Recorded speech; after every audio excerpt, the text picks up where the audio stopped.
guys,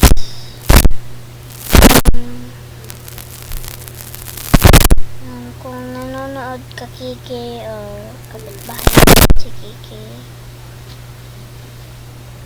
gusto ko lang ho ipaalam kung makakanood ka nito Kiki.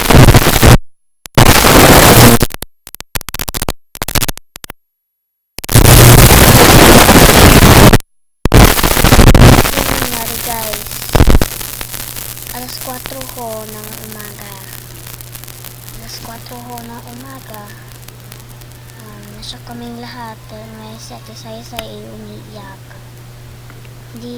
Tapos yung talagang ho ni Kiki, ganda na daw huminga at hindi siya makasalita. Ganun daw na pagkasalita. At sino ba kasi yung nag-pump? Ganun at dapat hindi ho yun ipinahiga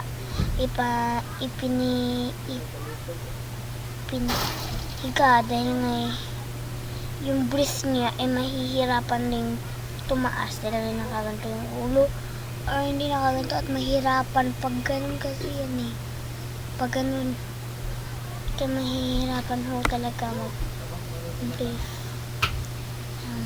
Nakita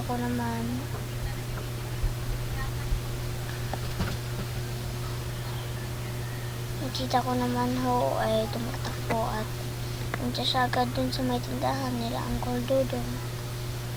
Sinabi niya at nung pagka 5 na ng umaga nagkabisihan na kami dito kung kamusta na ba si tatay at may nagsabi sa amin na wala na ho raw si tatay. Umiyak ang aking nanay at narinig ko talaga ang iyak ng iyak ni Ate Saysay. Hindi ko kailangan umiyak dahil ngayon baka sabihin niyo na feeling pamilya ko. Tinulungan din kami niya nung ang lolo ko. Yun lang. Watching.